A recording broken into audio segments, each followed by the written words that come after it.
आज हम बात करेंगे Tom cruise starrer war of the world की, जो कि 2005 में रिलीज हुई थी। ये एक साइंस फिक्शन एक्शन मूवी है और ये मूवी बेस्ड है एक नॉवेल जिसको लिखा है H.G. वेल्स ने। और अब वीडियो को स्टार्ट करने से पहले अभी तक आपने हमारे चैनल को सब्सक्राइब नहीं किया है तो प्लीज सब्सक्राइब कर लीजिए, साथ ही साथ बेल आइकन को जरूर दबाइएगा ताकि हमारी आने वाली वीडियो की नोटिफिकेशन आपके पास आ जाए।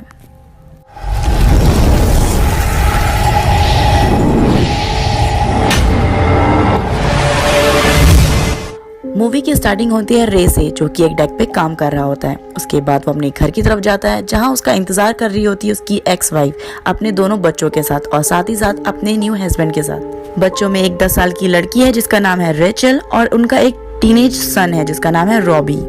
रे की एक्स वाइफ मैरियन प्रेग्नेंट है और वो अब इन दोनों बच्चों को कुछ दिनों के लिए यहाँ छोड़कर अपने पेरेंट्स के घर जा रही है। रे का बेटा रॉबी उसे बिल्कुल पसंद नहीं करता क्योंकि उसके हिसाब से वो बिल्कुल भी जिम्मेदार डैड नहीं है। वो उसे डैड की बजाय रे कह के बुलाता है। जहाँ तक देखा जाए रे का नेचर, वो बिल्कुल भी केयरलेस डैड है। उसे अपने बच्चों से इतना ज्यादा लगाव नहीं है, इसीलिए उसकी वाइफ ने उसको डिवोर्स देके दूसरी शादी कर ली। कुछ देर तक तो सब कुछ नॉर्मल होता है। रे अपनी शिफ्ट करने के बाद थक जाता है और सोने लगता है। जब वो उठता है तो वो रेचल को कार्टून देखते हुए देखता है। वो उससे पूछता है कि रॉबी कहाँ है, जिसमें रेचल कहती है कि वो अभी अभी उसकी कार की चाबी लेकर बाहर गया है। रे रॉबी को ढूंढने के लिए घर से बाहर जाता है, तब वो वहाँ का नजारा देखता है जहाँ पर आसमान में कुछ अजीब तरीके के बादल छाए हुए हैं और बहुत तेज हवाएं चल रही हैं और आसपास के लोग भी इस चीज को देखने के लिए इकट्ठा हुए हैं।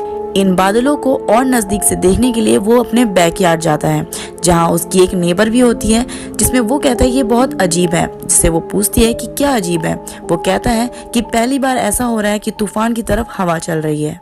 और फिर अचानक से थंडर स्ट्राइक होता है और वो एक बार नहीं कई बार होता है, जिससे रेचल और उसके डैड रे दोनों डर जाते हैं और वो दोनों जाके टेबल के नीचे छुप जाते हैं।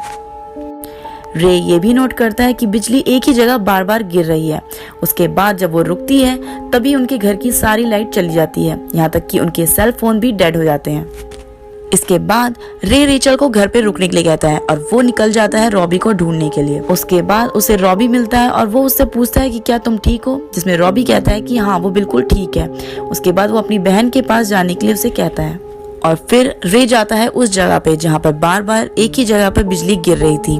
वो वहाँ जाके देखता है जहाँ पर रोड पे क्रैक्स होते हैं और वहां से धुआं निकल रहा होता है। उसके बाद वहां पर पड़ा हुआ एक टुकड़ा वो उठाता है, जिसमें उसके साइड का एक आदमी उसे कहता है कि क्या ये बहुत ज्यादा गर्म है, जिसके बाद वो कहता है कि नहीं ये तो बहुत ज्यादा ठंडा है। इन सब के बाद जमीन में अचानक से कुछ हलचल होने लगती है, जिससे कि सब लोग उस जगह से दूर भागने लगते हैं और फिर अचानक से बहुत सारे क्रैक्स होने लगते हैं जमीन पे और ऐसा लगता है जैसे कि कोई चीज उस जमीन के अंदर से निकलने की कोशिश कर रही है और उसके अंदर से निकलता है ट्राइपॉड वॉर मशीन। सब लोग कुछ देर के लिए रुक जाते हैं और उस मशीन की तरफ देखने लगते हैं। तभी वहाँ एक सायरन बजता है। उसके बाद वो मशीन सबके ऊपर अटैक करना स्टार्ट कर देती है। वो लोगों के ऊपर एक लेजर फेंकती है जिसके वजह से लोग डस्ट में कन्वर्ट हो जाते हैं। उसकी पूरी बॉडी डस्ट से कवर होती है। बार बार रेचल और रॉबी उससे पूछते हैं कि क्या हुआ, बट वो इस चीज का कोई रिस्पॉन्ड नहीं दे पाता। वो बिल्कुल शॉक्ड रहता है। फिर वो जल्दी से सारे खाने को पैक करना स्टार्ट करता है और साथ ही साथ अपने गन को अपने पास रखता है। फिर वो रॉबी और रेचल के साथ घर से निकल जाता है। फिर रे को एक कार दिखती है, उसमें जल्दी से वो जाकर बैठ जाता है और अपने बच्चों को बैठा लेता है। उसके बाद उसका दोस्त आता है और उसे गाड़ी से उतरने के लिए बोलता है क्योंकि वो उसके कस्टमर की गाड़ी होती है, पर रे नहीं मानता और वो उसे भी अपने साथ कार के अंदर आने के लिए कहता है, पर वो बार बार आर्ग्यू कर रहा होता है। तभी उस ट्राइपॉड का लेजर आता है और उसके दोस्त को मार देता है। ये सब देखकर रेचल और रॉबी डर जाते हैं। रे उनको बार बार काम डाउन करने की कोशिश करता है। उसके बाद वो रेचल को एक पोएम गाने के लिए कहता है और उसे रिलैक्स करवाता है, पर रेचल बहुत ज्यादा डरी हुई होती है। रे जल्दी से उन दोनों बच्चों को अपनी एक्स वाइफ मैरियन के घर ले आता है, पर वहाँ कोई नहीं होता क्योंकि मैरियन अपने हस्बैंड के साथ अपने पेरेंट्स के घर गई है। रात के टाइम ये लोग बेसमेंट में सो रहे होते हैं। तभी इन्हें कुछ आवाज आती है। ऐसा लगता है कि कोई इनकी घर की तरफ आ रहा है। आवाज बहुत तेज हो जाती है और उनके घर से कोई चीज टकरा जाती है और वो लोग बेसमेंट में एक चेम्बर के अंदर घुस जाते हैं। उन लोग को समझ नहीं आ रहा होता कि आखिरकार बाहर हो क्या रहा है। उसके बाद रेचल रे से कहती है कि क्या अभी भी वो लोग जिंदा हैं। मॉर्निंग होती है और रे उस चैम्बर से बाहर निकलता है और उसे पता चलता है कि रात में वो साउंड एक प्लेन क्रैश का था। उसके घर से एक प्लेन आके टकरा गया है। वहाँ पर कुछ लोग होते हैं जो कि उस प्लेन से कुछ चीजें ले रहे होते हैं। वो उनसे जाके पूछता है तो उसे पता चलता है कि वो लोग एक रिपोर्टर हैं।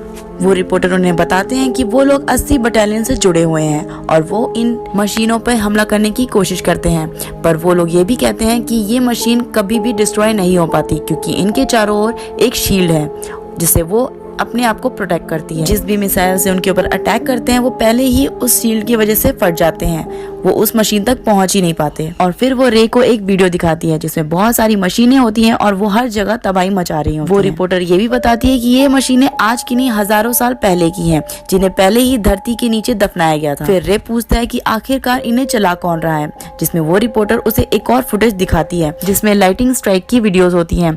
रिपोर्टर उसे स्लो मोशन में करके दिखाती है जिससे पता चलता है कि कुछ एलियंस उसी लाइट के थ्रू उस मशीन के अंदर जा रहे हैं और वही उस मशीन को ऑपरेट कर रहे हैं। फिर वो रिपोर्टर रे से कहती है कि क्या तुम इस प्लेन क्रैश के विक्टिम हो, जिसमें रे कहता है कि नहीं। इसके बाद वो कहती है कि तुम मेरे किसी काम की नहीं। बाद में रे अपने दोनों बच्चों को कार में बिठाता है और अपनी एक्स वाइफ के घर जाने लगता है जो कि बॉस्टन में है। वो लोग वहाँ के लिए रवाना हो जाते हैं। तभी रास्ते में रेचल कहती है कि उसे बाथरूम जाना है, जिसमें रे कहता है ठीक है, बट कोई भी गाड़ी से दूर नहीं जाएगा क्योंकि बहुत सारे ऐसे लोग होंगे जो गाड़ी को हथियाने की कोशिश करेंगे। रेचल उसकी बात नहीं मानती और वो जाकर एक नदी के किनारे पहुंच जाती है जहाँ उसे कई लाशें तैरती हुई दिखती हैं। बाद में जल्दी से रे वहाँ आ जाता है और उसकी आंखें क्लोज कर देता है और कहता है कि मैंने तुमसे कहा था ना कार से दूर नहीं जाना। वो रेचल को फिर से गाड़ी की तरफ ले आता है। तभी वहाँ से बहुत सारे आर्मी के टैंक्स जा रहे होते हैं उन एलियन से फाइट करने के लिए। रॉबी चिल्ला चिल्ला के उन्हें रोकने की कोशिश करता है क्योंकि वो भी अब एलियन से लड़ना चाहता है। तभी रेचल रॉबी के पास जाती है और उसे कहती है कि अगर तुम भी यहाँ से चले जाओगे तो मेरा ध्यान कौन रखेगा। उसके बाद वो उसके गले लगकर रोने लगती है। उसके बाद वो लोग फिर से कार में बैठ जाते हैं और वहाँ से रवाना हो जाते हैं। कुछ दूर जाने के बाद रे थक जाता है और वो रॉबी को कहता है कार चलाने के लिए और रे थोड़ी देर के लिए कार में सो जाता है। उसके बाद रॉबी उसे जगाने की कोशिश करता है क्योंकि अब रॉबी के सामने बहुत सारे लोग भी हैं जो कि उसकी गाड़ी को हथियाने की कोशिश कर रहे हैं। लोग जबरदस्ती उनके कार में घुसने की कोशिश करते हैं। रॉबी उनसे फाइट करता है और उसे बचाने के लिए रे भी उनसे फाइट करने लगता है और आखिरकार लोग उनसे कार छीन लेते हैं। बाद में रे, रेचल और रॉबी पैदल ही वहाँ से निकलने की कोशिश करते हैं और भीड़ के साथ चलने लगते हैं। उस मशीन के कारण आर्मी वाले उस शिप का दरवाजा बंद करने लगते हैं और सारे लोग अपनी जान बचा के उस शिप की तरफ भागने लगते हैं। और तभी हम देखते हैं कि पीछे से एक मशीन आ जाती है जिसके वजह से लोगों में भगदड़ मच जाती है और किसी तरह रे, रेचल और रॉबी उस शिप में पहुंच जाते हैं। कुछ दूर जाने के बाद पानी के अंदर कुछ हलचल महसूस होती है। बाद में वहाँ पर एक मशीन निकलती है और उस शिप को पलट देती है जिसके वजह से सारे लोग पानी के अंदर गिर जाते हैं। तैरकर रे, रेचल और रॉबी किसी तरह किनारे तक पहुंच जाते हैं और वो देखते हैं कि वो मशीन उन शिप पर हमला कर रही है। वहाँ का सीन कुछ वॉर जोन से कम नहीं होता क्योंकि बहुत सारे टैंक, फाइटर मशीन वहाँ पर उन एलियन से लड़ने के लिए आ जाते हैं, जिसके लिए रॉबी भी उनके साथ जाने की जिद करता है और वो वहाँ से चला जाता है। रे उसे रोकने की बहुत कोशिश करते हैं पर वो नहीं मानता। उसके बाद रे अपनी बेटी रेचल के साथ किसी सेफ प्लेस पे जाने की कोशिश करता है। तभी वहाँ एक आदमी उसे बुलाता है और वो आदमी उन्हें अपने घर के नीचे एक चेम्बर में ले जाता है।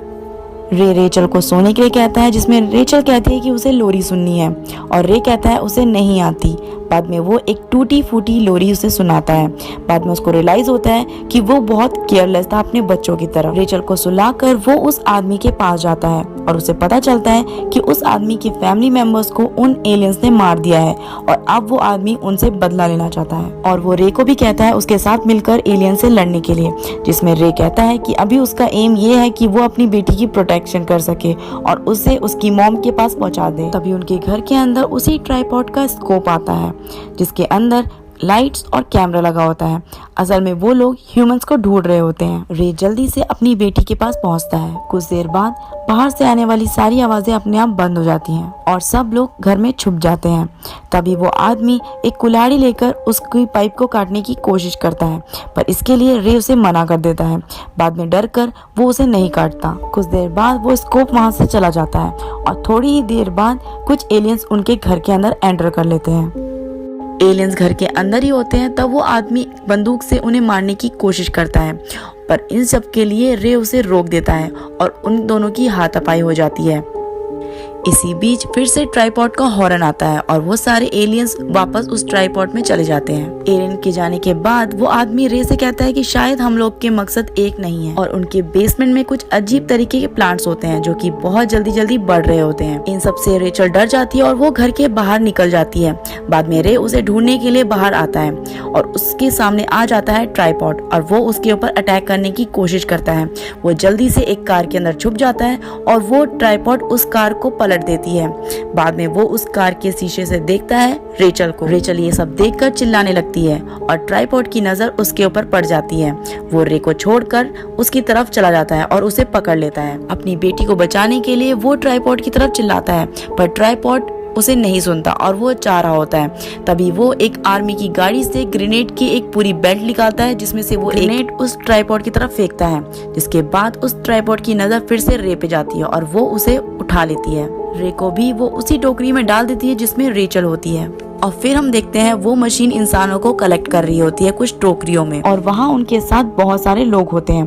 तभी ऊपर से एक पाइप निकलती है और वो एक आदमी को खींच लेती है और ऐसा लगता है कि ये वही प्रोसेस कर रहे हैं जिसमें वो ह्यूमंस का ब्लड निकाल के उन प्लांट्स को फीड करते हैं। कुछ देर बाद पाइप फिर से निकलती है और वो रेचल की तरफ बढ़ती है। बाद में रे रेचल को कवर कर लेता है और वो पाइप रे को पकड़ लेती है। रे को ऊपर लेने लगती है और रे जल्दी से उस ग्रेनेड के बेल्ट को उठा लेता है और वहाँ एक आर्मी ऑफिसर होता है। वो जल्दी से रे का हाथ पकड़ लेता है और नीचे की तरफ खींचने लगता है और फिर बहुत सारे लोग मिलके उसे खींचने की कोशिश करते हैं। जब रे नीचे गिरता है तो उसके मुंह से बहुत सारे ग्रेनेड के छल्ले मिलते हैं, जिसका मतलब उसने उस मशीन के अंदर वो ग्रेनेड डाल दिए हैं। उसके बाद वहाँ ब्लास्ट होता है और वो सारी टोकरियां नीचे गिर जाती हैं और लोग आजाद हो जाते हैं। बाद में सुबह हो जाती है और वो लोग पहुंच जाते हैं बोस्टन और वहाँ का नज़ारा बिल्कुल अलग था। जो बेलें कल तक लाल थी अब वो धीरे धीरे मर रही हैं। उसके बाद वो उन बेलों में से कुछ टुकड़ा तोड़ता है जिसमें रेचल उसे कहती है कि इसे क्या हुआ, तो वो कहता है शायद ये मर रहा है। बाद में वो लोग देखते हैं ट्राइपॉड को बिल्डिंग पे गिरा हुआ। वो एक आर्मी ऑफिसर से पूछता है कि क्या आप लोगों ने इसे गिराया है, जिसमें आर्मी ऑफिसर कहते हैं कि नहीं, मॉर्निंग में ये अजीब तरीके से बर्ताव कर रहे थे और अपने आप ही गिर गई है। इसी टाइम वहाँ पर एक और ट्राइपॉड आ जाता है और सब लोग फिर से डरकर टनल की तरफ भागने लगते हैं। तभी रे की नज़र उस ट्राइपॉड पे जाती है जहाँ पर कुछ बर्ड्स उसके ऊपर होती हैं, जिससे उसे लगता है कि वहाँ कोई शील्ड नहीं है। वो आर्मी ऑफिसर को चिल्लाते हुए कहता है कि वहाँ देखो, वहाँ कोई शील्ड नहीं है, जिसके बाद आर्मी उसके ऊपर अटैक करने लगती है और वो ट्राइपॉड नीचे गिर जाता है। फिर वो लोग उस ट्राइपॉड के पास जाते हैं उसको चेक करने के लिए। तभी उसका डोर ओपन होता है और उसमें से एक एलियन निकलता है जो कि थोड़ी देर बाद मर जाता है। यहाँ से सीन चेंज होता है और हम देखते हैं रे को उसके फाइनल डेस्टिनेशन पे, जो कि था उसकी एक्स वाइफ के पेरेंट्स का होम। वो रेचल को सही सलामत वहाँ तक ले आया था। उसके बाद हम देखते हैं उसकी एक्स वाइफ को जो भागते हुए रेचल के पास आती है और उसे गले लगा लेती है। और वहाँ रॉबी भी होता है जो बिल्कुल सही सलामत होता है। वो भी भाग के रे के पास आता है और उसको डैड कहता है। और इस मूवी के लास्ट में दिखाया जाता है उन ट्राइपॉड्स का जो अपने आप ही गिर के मर रहे थे। और यहीं ये मूवी एंड हो जाती है। ये वीडियो आपको कैसी लगी हमें ज़रूर बताइएगा। साथ ही साथ अभी तक आपने हमारे चैनल को सब्सक्राइब नहीं किया है तो प्लीज़ सब्सक्राइब कर लीजिए और अपने फ्रेंड्स और फैमिली के साथ इसे ज़रूर शेयर कीजिए। Thank you so much.